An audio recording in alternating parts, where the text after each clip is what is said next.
अस्सलाम वालेकुम क्लास, कैसे हैं आप सब लोग। तो अच्छा बच्चे, ये अब अगर आप लोग का बायोलॉजी का है, बायोलॉजी क्लास 10th वालों की है, ठीक है। ये आज हम लोग का जो टॉपिक है ना वो है यूरिनरी सिस्टम ऑफ ह्यूमंस। हम लोगों ने ह्यूमंस का जो यूरिनरी सिस्टम है ना उसको हम लोगों ने स्टडी करना है, ठीक है। ये हीमोस्टासिस वाला चैप्टर है आप लोगों का। उससे पहले 1 2 3 टॉपिक्स जो हम लोगों ने डिस्कस कर लिए थे, ये अगला टॉपिक है अब आप लोगों का, ठीक है। अब आप लोग देखो,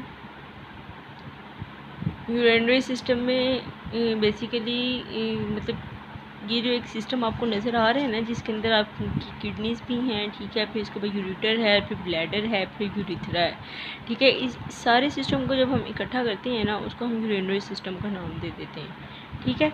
अब हम लोग यहाँ पे देखें, जैसे हम लोगों ने लिखा हुआ है पहले पॉइंट पे पेयर ऑफ किडनी। यहाँ पे पेयर ऑफ किडनीज मौजूद है, जैसे कि आपको नज़र आ रही है, लेफ़्ट किडनी और राइट किडनी, ठीक है। इसी तरह पेयर ऑफ यूरिटर्स जो 2 डक्ट आपको नज़र आ रही हैं राइट और लेफ़्ट साइड पे, ये पेयर है यूरिटर्स का, ठीक है। फिर उसके बाद हमें यूरिनरी ब्लैडर भी नज़र आ रहा है, जो बलून लाइक स्ट्रक्चर आपको नज़र आ रहा है ना, इसको हम ब्लैडर का नाम देते हैं।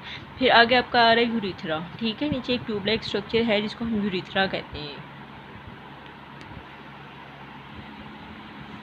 अच्छा, उसके बाद क्या आ जाता है, इसके किडनी के फंक्शंस आ जाते हैं। ये सिस्टम तो हमें समझ आ गई है ना सारी। आगे अब इसके फंक्शन की बात करें तो बेसिकली किडनी का फर्स्ट फंक्शन है फिल्टर द ब्लड, यानी कि ब्लड को ये फ़िल्टर करता है, ठीक है। और इसके अलावा प्रोडक्शन ऑफ द यूरिन, ये यूरिन को प्रोड्यूस करवाता है, ये फॉर्मेशन ऑफ यूरिन हम इस तरह भी कह सकते हैं।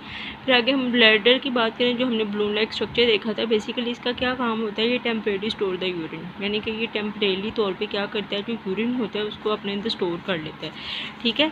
फिर आगे उसके बाद लास्ट पे हम लोगों ने एक यूरिथ्रा देखा था, जो ट्यूब लाइक स्ट्रक्चर था। बेसिकली इसका क्या फंक्शन है, is the tube that carries urine from the urinary bladder to the outside of the body, यानी कि जो ब्लैडर के अंदर यूरिन टेम्परेरी तौर पे स्टोर हुआ होता है, उसके बाद यूरिथ्रा से वो क्या होता है कि वो उसमें से आउटसाइड द बॉडी, वो बॉडी से रिलीज़ हो जाता है, ठीक है। इसके बाद आपका ये आ जाता है नेक्स्ट टॉपिक है स्ट्रक्चर ऑफ किडनी। ये जो ऊपर हम लोगों ने डिस्कस किया है ना, ये सारा आपका यूरिनरी सिस्टम है, ठीक है। इसके साथ आप लोगों ने डायग्राम भी ड्रॉ करनी है यूरिनरी सिस्टम के, यहाँ तक आप लोगों ने याद करना है। फिर इसके बाद ये स्ट्रक्चर ऑफ किडनी आ जाता है, जो कि मोस्ट इंपॉर्टेंट टॉपिक है, ये लॉन्ग क्वेश्चन में आता है आप लोगों को। तो सबसे पहले हम लोग बात करें तो क्या है, किडनी जो है वो आपकी डार्क रेड कलर में होती है, ठीक है। और इसकी जो शेप होती है वो कैसी होती है, वी शेप होती है ये। हाँ जी, तो इसकी लेंथ की बात कर लें तो लेंथ इसकी जो होती है वो ये 10 सेंटीमीटर लॉन्ग होती है, वाइड ये तकरीबन 5 सेंटीमीटर होती है, और थिक ये 4 सेंटीमीटर होती है, ठीक है। ये इसका उन्होंने सारा स्ट्रक्चर आपको बताया है। और ये प्रोटेक्ट किसके साथ की होती है, ये प्रोटेक्टेड होती है डायफ्राम के नीचे, यानी कि जो हमारी रिब्स होती है ना, या आप जिसको उर्दू में हम कह सकते हैं पसलियाँ, उसके नीचे ये प्रेजेंट होती है, ठीक है। और इसके अलावा आप लोग को थोड़ा सा गौर करो ना अपने डायग्राम के अंदर, तो उन्होंने आप लोग को दिखाया भी है कि जो लेफ़्ट किडनी होती है ना, वो लिटिल हायर होती है राइट किडनी से, ठीक है। ये एक छोटा MCQs है, मोस्ट इम्पॉर्टेंट, अक्सर पेपर में पूछा जाता है कि जो लेफ़्ट किडनी है वो हायर है या लोअर है। लेफ़्ट किडनी जो है वो हायर होती है देन द राइट किडनी। फिर आगे इसके बाद उसके उन्होंने आगे आप कुछ मतलब बातें बताई में, कुछ उसके फंक्शंस हैं, फंक्शन नहीं मतलब उसके कुछ स्ट्रक्चर्स हैं जो कि हम लोग अपनी बुक से डिस्कस करते हैं। हाँ जी, तो सबसे पहले तो क्या है, जो आपकी जो किडनी होती है ना, वो कन्वेक्स और कनकेव साइड में होती है, ठीक है। यानी कि इसकी जो आउटर साइड होती है ना, वो कन्वेक्स टाइप लाइक स्ट्रक्चर होता है, और जो इनर साइड है ना किडनी की, वो आपकी कनकेव लाइक साइड होती है, ठीक है। यहाँ पे एक शॉर्ट क्वेश्चन बनता है आप लोग का, डिफाइन हिलस। हाँ जी, डिफाइन हिलस आप लोग का बनता है, जो मैंने लिख दिया है, the concave side of the kidney faces vertical column, there is a depression called hilus. अब आप लोग अपनी डायग्राम देखो, सबसे पहले हम लोग इस डायग्राम को डिस्कस करेंगे। सबसे पहले आप लोग देखो कि बेसिकली क्या है, ये किडनी जो है ये आपकी बीन शेप लाइक स्ट्रक्चर है, ठीक है। और इसका जो आउटर पार्ट है ना, यानी कि जो हमें ये नज़र आ रहा है, ये आपका है इनर रीनल कॉर्टेक्स है, ठीक है। ये आपका क्या है, रीनल कॉर्टेक्स है। और जो रीनल कॉर्टेक्स है ये आपका आउटर पार्ट है किडनी का, और ये क्या है, डार्क रेड कलर के अंदर होता है, ठीक है। इसके बाद हम इसका दूसरा पार्ट जो है रीनल मेडुला को देखें, तो रीनल मेडुला जो है ये आपका इनर पार्ट होता है किडनी का, और ये पेल रेड कलर में मौजूद है।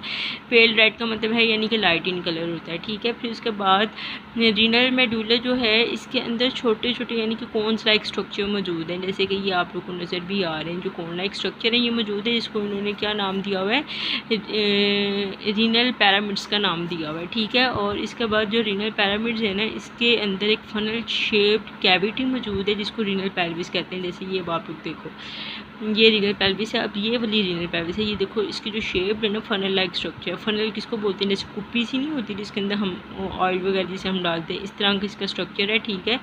ये आपका रीनल पेल्विस कहलाता है, ठीक है। और ये क्या है? Which is the base of the ureter, यानी कि ये यूरेटर वाली बेस पे, यानी कि ये देखो आप लोग देखो, ये उन्होंने उसके साथ इंडिकेट भी किया हुआ यूरेटर, ये यूरेटर की बेस पे मौजूद होती है आपकी रीनल पेल्विस। अच्छा, अब आप लोग अपना ये पैराग्राफ देख लो ऊपर वाला, उसमें भी यही बात उन्होंने लिखी हुई है किडनी के। अगर हम लोग उसका लॉन्गिट्यूडनल सेक्शन देखें तो उसके 2 रीजन होते हैं, एक आपका रीनल कॉर्टेक्स है, दूसरा रीनल मेड्यूला है, ठीक है। रीनल कॉर्टेक्स के आउटर पार्ट है डार्क रेड इन कलर में, रीनल मेड्यूला आपका पेल रेड इन कलर में होता है। रीनल मेड्यूला के अंदर सेपरेट कोन्स मौजूद हैं जिसे हम पैरामिड्स कहते हैं, और जो पैरामिड्स हैं इसके उसको प्रोटेक्ट किया हुआ है फनल शेप कैविटी ने जिसको हम रीनल पेल्विस कहते हैं। और उसकी जो बेस है यानी कि रीनल पेल्विस कहाँ पे लाई करती है? वो यूरेटर से लाई करती है, ठीक है। ये जो सारे शॉर्ट क्वेश्चन भी आपके इंपॉर्टेंट बन सकते हैं, जैसे कि डिफाइन हिलस आ सकता है, डिफाइन रीनल कॉर्टेक्स आ सकता है।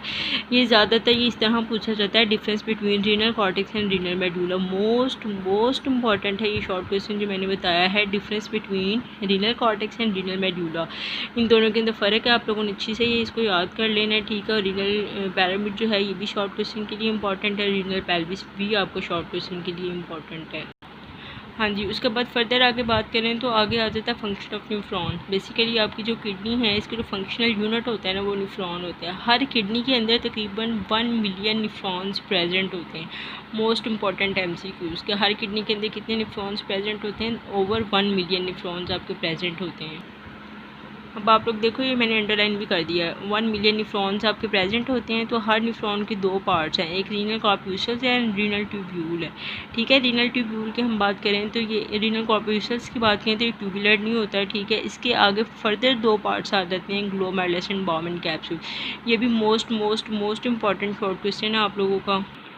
हाँ जी, ये मैंने लिख दिया, define glomerulus and define Bowman capsule. अच्छा, ग्लोमेरुलस अब क्या होता है? Glomerulus is a network of capillaries. Glomerulus की डेफिनेशन क्या होती है? ये नेटवर्क होता है कैपिलरीज का, यानी कि कैपिलरीज जो है इसका गुच्छा होता है, गुच्छा लाइक टाइप इस तरह का स्ट्रक्चर होता है, नेटवर्क बना होता है, ठीक है। बॉमन कैप्सूल क्या होता है? ये कप शेप स्ट्रक्चर होता है जिसके अंदर ग्लोमेरुलस इंक्लोज हुआ होता है, यानी कि एक कप लाइक स्ट्रक्चर होगा उसके अंदर ग्लोमेरुलस क्या है? वो इंक्लोज हुआ होता है, इसको हम बॉमन कैप्सूल कहते हैं। इसी तरह आगे आपकी रीनल ट्यूब्यूल आ जाती है, ठीक है। फिर इसके बाद प्रॉक्सिमल कॉन्वोल्यूटेड ट्यूब्यूल है आप लोगों की।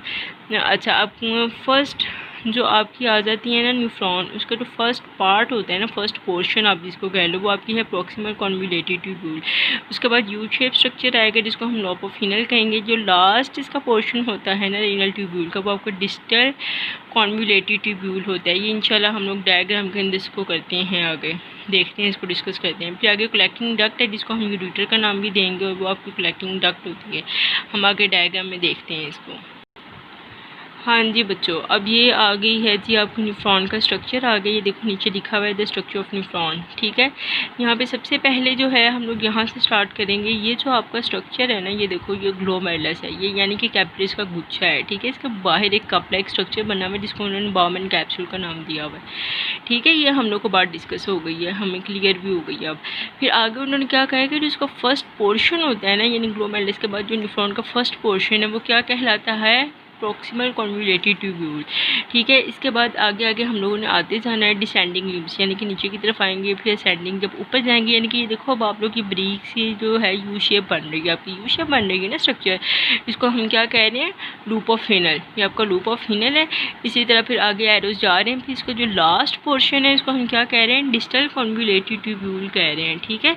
उसके बाद फिर हम लोग नीचे आएंगे, ये जो है ये आपकी यूरेटर है, ठीक है। यूरेटर हम लोगों ने किडनी में पढ़ा है, पेयर ऑफ यूरेटर भी मौजूद होते हैं। ये जो पेयर ऑफ यूरेटर है ना, इसको हम कलेक्टिंग डक्ट भी कहते हैं। कलेक्टिंग डक्ट के बाद जो हमारा यूरिन होगा वो क्या होगा? ब्लैडर में जाएगा। ब्लैडर के बाद फिर वो किडनी में यानी कि प्रोडक्शन हो जाएगी। प्रोडक्शन के बाद ये फिर आगे इसमें आया, और फिर इसके बाद यूरिथ्रा से क्या होगा? वो हमारी बॉडी से रिलीज़ हो जाएगा।